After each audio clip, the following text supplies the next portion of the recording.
Hey everybody, what is going on? I am Maximus Rex and this is Big Baby Reviews. Today is Liam Sharpe Day. We're taking a look at Death's Head 2, issue number 1, cover dated December 1992. Don't be confused, the miniseries is over and this is the first issue of what was published as the regular series back in the day. Now let me open this up real quick, just because I think it's worthwhile. When you do have a gatefold cover, or in this case a triple gatefold cover, to have a look at it. And I've talked about this before as it relates to Liam Sharpe. Already pretty solid as an artist as far as composition, draftsmanship, layouts, layering, all that stuff. He's got all the basics down pretty much solid, but I feel like he's being asked to do a little bit of a 90s Jim Lee, Wildstorm, Scott Williams inking kind of style originally when he's on this first series here, and that continues in this issue because of course we've got an issue guest starring the X-Men, as you can tell from the cover, and cover does a great job of really introducing all the characters that we will be exposed to in this issue. And it's inked by I forget his first name, but Neary I know inks a lot of Alan Davis over there in England, right? Because that's where they were working out of. So Sharpe here being inked by a fairly established inker, and the cover is certainly indicative of that, again, West Coast style when it comes to the X-Men characters, right? There's certainly that sheen and hatching on Death's Head himself, but as we go through the book, I'll be pointing some influences I didn't really mention before that, I kind of had felt, but just didn't talk about, that are a little maybe more obvious in this issue. So when I get to them, I'll talk about those influences and point them out. And who I'm talking about is Simon Bisley. There's just something to the Death's Head 2 design that just, to me, is either Bisley influenced, or if it's not, just a perfect design for Bisley to interpret himself, and I'd love to see at some point. Don't know if that exists, if he ever did it, but if anyone knows, let me know. I would love to see something like that. But yeah, that's what's going on in this issue. We'll be introduced to a few other characters that I'll talk about when we get to it in the book. Let me just close this guy up, check our focus, right? And off we go. So story-wise, guys, there's not that much going on in this issue. So I've talked before about Liam Sharpe's very kind of illustrative style, and you get a little bit of that here. I do feel like this is probably traced off of a picture, or at least referenced somehow. But usually when you look at a reference picture, you tend to straighten things out a bit more. And here, you're getting all the kind of the imperfections and curves that you would get from an actual photo of a place and that you would trace. So I feel like that's what's going on there, and we get the same image repeated a couple of times as we zoom in. So that's just smart use of the paneling and getting your pages in, and boom, the action starts. And here's what I was talking about when it comes to the Simon Bisley influence. Even though I feel like they're going for a kind of Jim Lee aesthetic, as we saw more of maybe on the cover, it's like on get a little bit on Death's Head's face and the metallic surfaces and things, maybe where it makes more sense a little bit.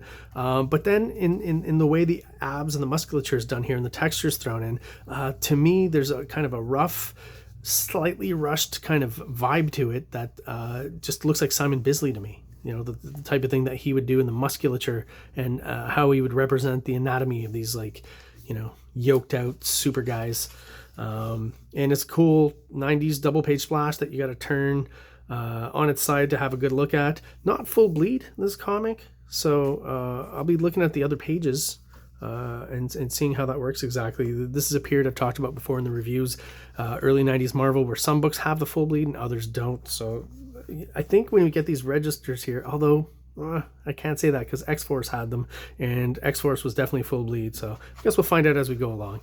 But yeah, great double page splash story. Dan Abnett, art Liam Sharpe, with, this is interesting, Andy Lanning, the regular inker, right? Brian Hitch and Cam Smith. So two other inkers. There should be some slight kind of aesthetic differences that maybe we can pick up on. I only really picked up on one page, which I'll point out when we get to it, and I definitely think that page is by Brian Hitch, and I'll tell you why when we get to it. Cam Smith, I guess, does a good job of inking very similarly to Andy Lanning, because I can't really feel a difference and aesthetically, right, that you can kind of pick up on. If anyone out there knows, you let me know who inked what. Really like this close-up of the character squaring off against Death's Head 2. It's so annoying to have to say the 2 all the time. I think I'll just call him Death's Head from now on. There's something very Bart Sears to me about this panel, who is also, you know, had his own strong style back in the late 80s, early 90s, but was interpreting a little bit of that 90s style hatching in his stuff on Valiant Comics and on some of those Wizard covers, right? Doing a bit of an image thing and exaggerating the musculature a lot. Yeah, just something reminds me of that. They're in and around the same period, right? So this is an interesting page too, for, you know, all these characters that are kind of introduced here, kind of the almost like in the Star Wars cantina scene, right? These two characters here. Now, first of all, the lady, I believe, is based on Betty Page. You know, certainly fits that kind of mold. And also maybe there's something about, these the characters from The Rocketeer or Cadillacs and Dinosaurs or something? Like, I don't know, but I feel like this is a reference to something maybe specific in comics, or just his own interpretation once again of a Betty Page kind of girl. Or like, is that Frank Frazetta? Is there something I'm missing? You guys let me know out there if you have any idea of who these characters are meant to represent, because I definitely feel like there's a specific intent there. Quickly introduced to the villain that we're going to meet a little bit later. He's got, you know, that 90s kind of costume that I'll talk about when we get up closer to him and his design, and we can have a good look at it. Kind of a strange sequence here with this guy Wrathchild, you know, kind of coming after Death's Head and trying to confront him. And as he's telling him how bad he is and who he is, and he's the Wrathchild, Scourge of the Dark, Nemesis of the world, blah, blah, blah, he just kind of walks into a wall here. So kind of an odd bit of humor in a comic with Death's Head, but I guess it's known for his somewhat tongue-in-cheek kind of comedic commentary. You know, not that I'm reading these that intently as I go through. So they're definitely giving him that kind of, you know, sarcastic British wit kind of vibe, right? I love the depiction again of the anatomy and the muscles here, much more, you know, Simon Bisley than Jim Lee once again.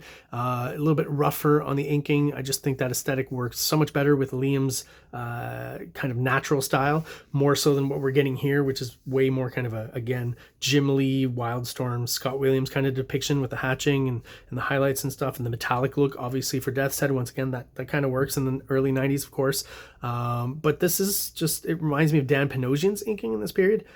Great artist who's still around today doing awesome work, but that feels a little freer and maybe not as rigid in the inking as what it is back in the 90s. It's Scott Williams with slightly thicker and bolder lines, so kind of reminds me of Dan Panosian's inking here.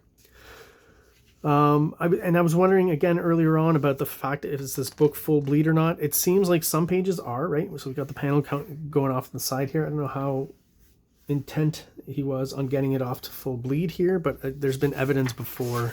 Yeah, so, you know, this panel going off the page here. Yeah,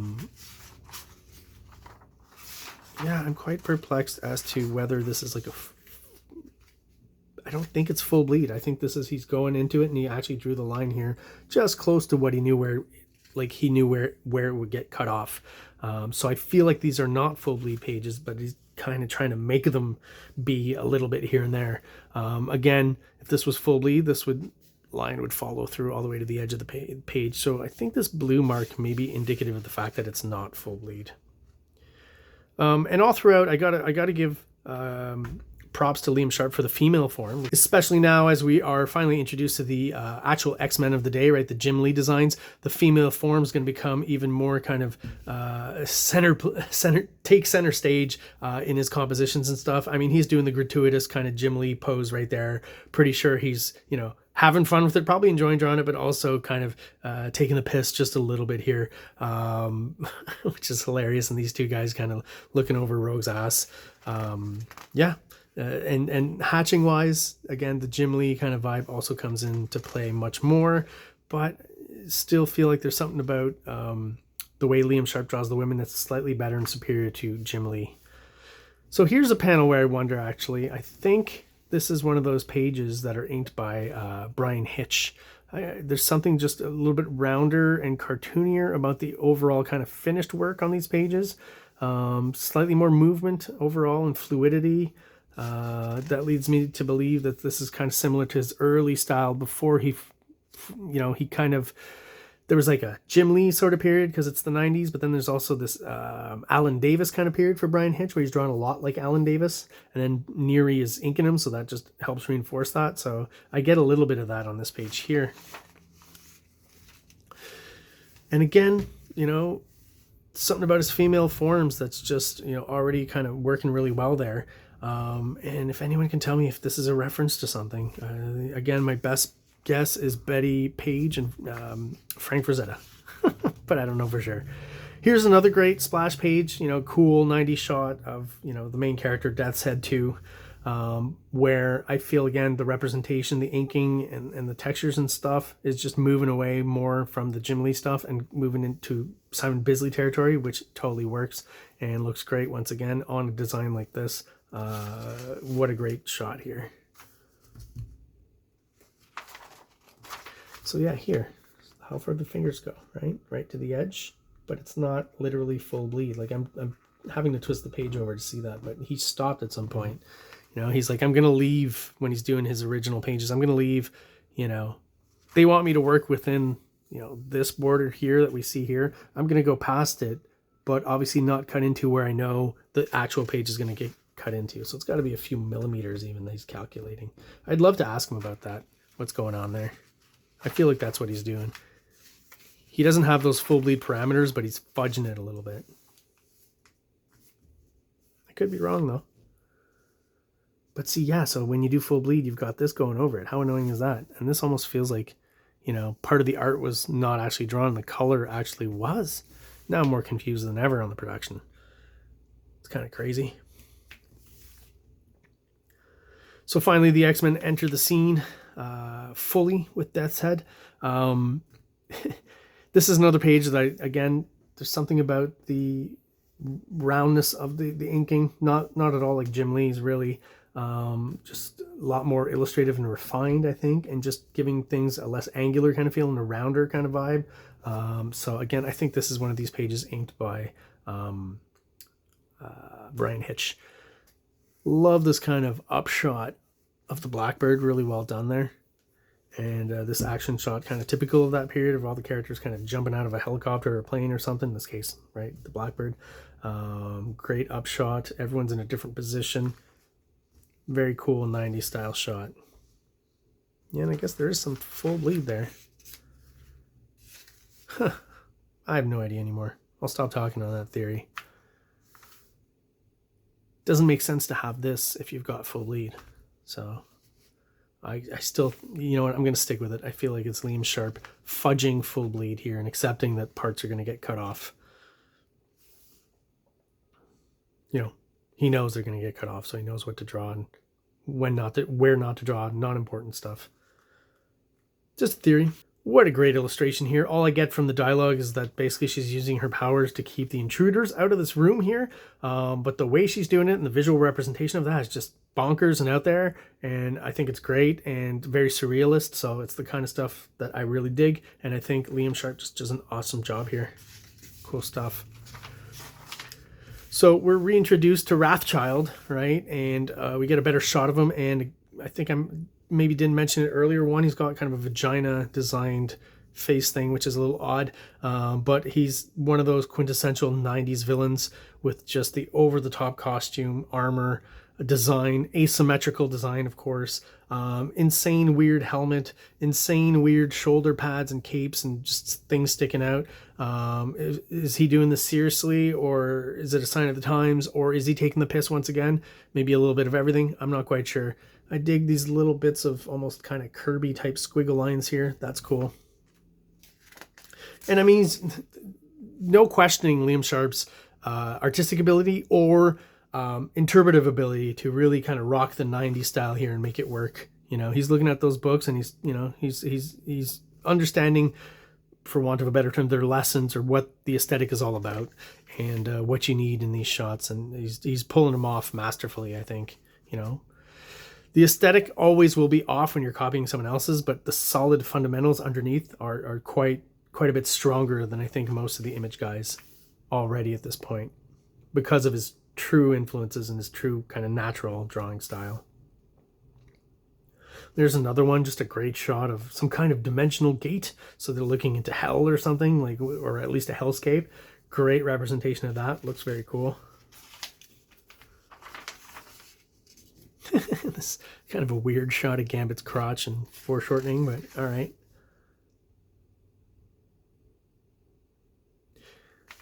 And then, you know, I feel like the faces is where maybe it veers off into Jim Lee land more once in a while. But slowly but surely, I feel like this is quite a different representation overall of, you know, Wolverine's costume and stuff. Liam Sharp slowly making it his own, I guess. I think that's a pretty cool shot. And then, you know, to see this last page, which again, I think where he's rocking kind of more of the Simon Bisley vibe than the Jim Lee vibe.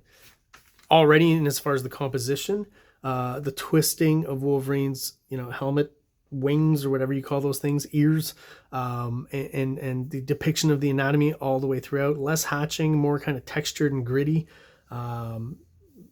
This just, again, the very positioning of this character here is much more. And I'll go even further in saying, you know, it's Simon Bisley, but who did Simon Bisley have as a huge influence, and who Liam Sharp probably has as well, is Frank Frazetta. And I just thought of that now, but that leads me again to believe that that's who's being depicted early on in this comic with the Betty Page character. But look at Cyclops here. I mean, he's buffer and bigger. Like other than the costume design, there's not much relation to kind of Jim Lee's vibe here. We're definitely getting more of that Simon Bisley, Frank Frazetta stuff in this composition of this page and this splash. This would be an awesome poster. Very cool. What a way to end the issue too, and just kind of a cool shot like that. All right, next issue, Wolverine and Death's Head head-to-head. That should be fun. Can't wait to check that out. All right, guys. Well, there you go. That is my review of Death's Head 2, issue number 1 of the regular series. If you are still watching, guys, and you are subscribed to the channel, thank you. I really do appreciate it so much. And if you're watching but you're not subscribed, please do so below. It only takes a real quick second for you, excuse me. And it really helps the channel out, helps us grow, and helps get us out there to other people who are into comic books, just like we are. So everyone, once again, thanks again for watching, and have an awesome day. Like! Subscribe! Like! Subscribe!